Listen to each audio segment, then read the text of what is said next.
Prime Minister Narendra Modi, who embarked on a 2-day tour of 4 states, visited Uttar Pradesh and Chhattisgarh today. He inaugurated multiple development projects aimed at enhancing infrastructure and overall progress in both states. In Chhattisgarh, he laid the foundation stone for 8 projects worth over Rs 7,000 crores in Raipur. In Uttar Pradesh, PM Modi attended the closing ceremony of Gita Press centenary celebrations and flagged off the Gorakhpur-Lucknow Vande Bharat semi-high-speed train. He also addressed a rally in Varanasi announcing fundings of Rs 12,148 crores for 29 ongoing projects and held a tiffin meeting with party workers to strengthen the party organization at the booth level for the 2024 Lok Sabha polls. In a major setback to Rahul Gandhi, Gujarat High Court upheld the Sessions Court's decision to deny Congress leader Rahul Gandhi a stay on his conviction in a defamation case related to his 2019 Modi surname remark. The court deemed the order to be legally sound, stating that it would not result in injustice to Gandhi. As a result, Rahul Gandhi cannot contest elections or seek revocation of his suspended status as a member of parliament. However, Gandhi can now appeal to a larger bench of the same High Court or take the case to the Supreme Court, his last option. National Security Advisor Ajit Doval had a significant meeting with his UK counterpart Tim Barrow in Delhi. During the meeting, Doval raised the issue of extremist elements in the UK threatening Indian officials.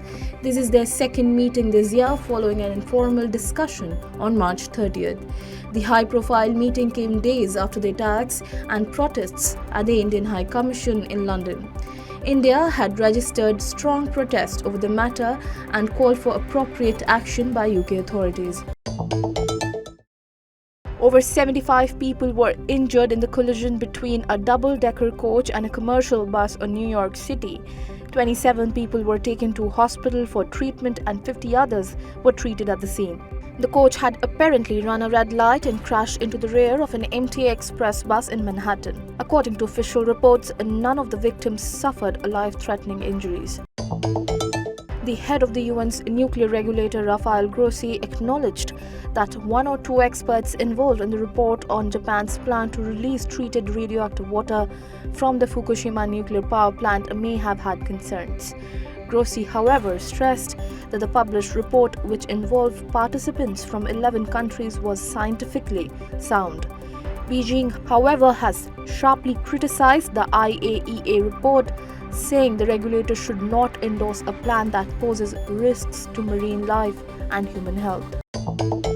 The US government under President Joe Biden has expressed strong opposition to China's new restrictions on gallium and germanium exports, essential materials for communication equipment, solar panels, and semiconductors. According to reports, the US plans to collaborate with allies and partners to address the issue and enhance resilience in critical supply chains. China's export restrictions were in response to US measures limiting the use of American technology in China's military and computing advancements. Just a day before the Panchayat elections in West Bengal, a Congress worker was killed in Murshidabad district, while 4 Bharatiya Janata Party workers were injured after being shot at outside their houses in Cooch Behar district. Both the Congress and the BJP have blamed the ruling TMC cadres for attacking opposition leaders. Several violent incidents have taken place in Bengal since the election date was announced, leaving at least 18 people dead. Meanwhile, the governor is scheduled to visit some areas which has been affected by political violence. A fire broke out in 3 coaches of Falaknuma Express between Bomaipalli and Pagidipalli, following which it was stopped.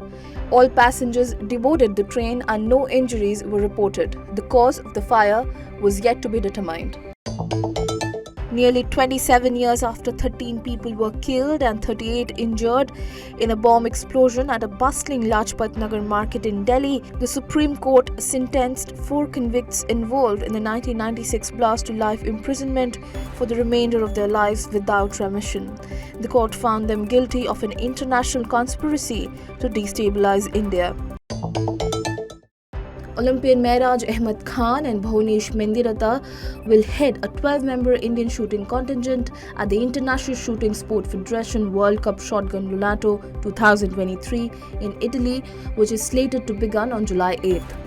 The event will also serve as a qualifier for the Paris 2024 Olympics. The Lunato leg, held at the trap-con-covered shooting range, will be the 6th shotgun competition of the ISSF 2023 calendar. Twitter has issued a legal threat to Meta, Facebook's parent company, following the successful launch of Meta's new Twitter rival Threads. Accusing Meta of stealing trade secrets through the employment of ex-Twitter staff, Twitter's attorney sent a letter to CEO Mark Zuckerberg.